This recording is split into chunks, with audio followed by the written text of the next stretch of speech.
The world of platforms like TikTok, Snapchat, and the latest social media trends, which my 11-year-old daughter watches, always struck me as childish and didn't really grab my interest. However, when I started noticing that news outlets like Yahoo and MSN were pulling stories from TikTok, I figured I should give it a shot. I was genuinely surprised by the diversity of content on TikTok, with videos ranging from cats and military posts to true crime mysteries. Some of the content on TikTok still feels a bit childish, but eventually, TikTok tailored itself to my interests, such as true crime. I found myself fascinated by videos about mysterious disappearances or shaky footage of suspects who've never been identified. Since my daughter, Lily, just left for a weekend retreat at a Girl Scout camp, I decided to indulge in TikTok for a bit.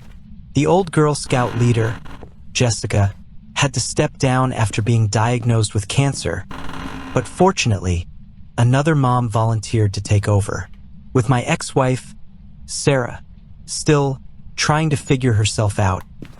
I'm just relieved that Lily has something to do this weekend instead of staying home and sulking. The new leader, Karen, kindly picked up Lily, along with her daughter, Zoe, and another girl named Ava, to drive them to a campground in the Poconos. Karen impressed me with her experience in Girl Scouts, so I planned to spend the weekend relaxing. As I started swiping through TikTok, I found mostly crime-related content I'd already seen, so I decided to explore outside of my usual feed to see what was new. That's when I came across a post titled Girl Scout Tragic Camping Trip from @Serial Killer Blossoms. I didn't want to watch it because I didn't want to freak myself out, thinking something could happen to Lily on her trip. But, as the saying goes, curiosity killed the cat, and I clicked on part 1 of the video posted 5 days ago. It showed the outside of a small yellow unmarked school bus. The video then panned inside, revealing a typical small bus with 6 rows of seats and cameras mounted around the interior. I wasn't sure what the point of this video was, whether it was related to a past crime or just some sort of converted RV. I almost lost interest, but clicked on part 2 anyway. This time, the bus was in motion, and I could make out a few kids in the back. The camera focused on the driver, and all I could see was 3 kids sitting in the back. Then, in the final seconds of the video, the camera switched angles. Sitting on my couch, I started to recognize the faces of the girls. They looked like middle schoolers, and something made me check when the video was posted. It was only 3 hours ago. I've always felt protective when I see girls around Lily's age, and something told me that whatever happened in this TikTok video wasn't going to end well. I never want anything bad to happen to my daughter or anyone else's kids. But then I noticed one of the girls looked exactly like Lily. I didn't want to jump to conclusions, so I played part 2 again. Unfortunately, the video couldn't be fast-forwarded, so I had to sit through it again, anxiously awaiting the final moments. My mind raced with questions. Could that girl really be Lily? As the video neared its end and zoomed in on the girls, my heart sank. I paused the video to take a screenshot. Lily was wearing a sweatshirt from our trip to Niagara Falls a few months ago. And the other 2 girls? They looked like Zoe and Ava. I was struck with a sudden panic. Why was Lily on a bus instead of Karen's car? And why was someone filming the girls? Without thinking, I clicked on part 3 posted just 2 hours ago. In this video, the 3 girls were still sitting on the bus. Zoe and Ava were seated at the back of the bus, while Lily sat just ahead of them. I could immediately tell something wasn't right from the look on Lily's face. She wasn't crying, but she looked confused and scared. Zoe and Ava shared the same expression. I started to panic and reached for my phone, dialing Karen's number. "I'm sorry, the number you've dialed is no longer in service. Goodbye," the message said. "What the hell?" I muttered in disbelief. Next, I tried calling Lily's phone, but it went straight to voicemail. Desperation took over as I scrambled to find a way to reach Amanda's mom. Sarah usually handled all the Girl Scout logistics, so I didn't have much contact info. Fortunately, I was able to access Sarah's email and found Amanda's mom, Jessica's phone number. I dialed it immediately. "Hello, Jessica? This is Lily's dad, Mike. Did Karen pick up the girls in a yellow bus for the trip?" I asked. "No," Jessica replied. "Karen picked up Amanda in a blue sedan. Why do you think they're on a bus?" "Hold on. Are you on your cell phone right now?" I asked. "Yes," she answered. "I'm sending you a TikTok video. Watch it and call me back right away." "Sure. Send it over."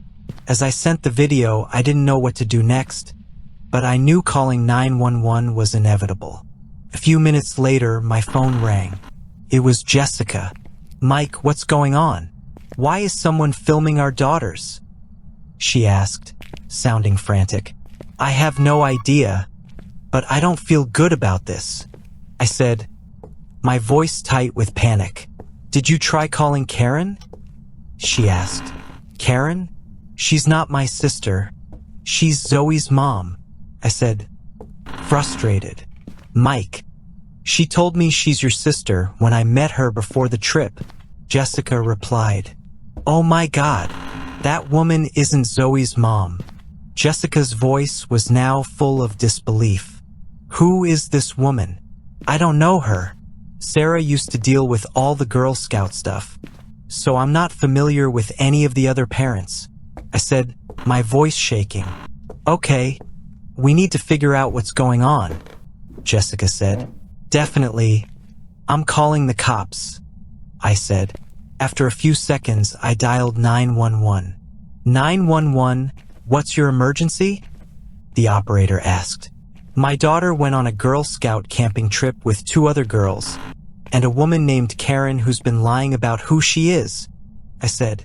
"Okay, what's the emergency?" I found a TikTok video showing the girls on a yellow bus, not the blue sedan Karen said she was driving. I explained. "What are their ages and what's happening in the video?" "They're around 11 years old, and they all look scared and nervous," I said. "Could they just be nervous about being away from home?"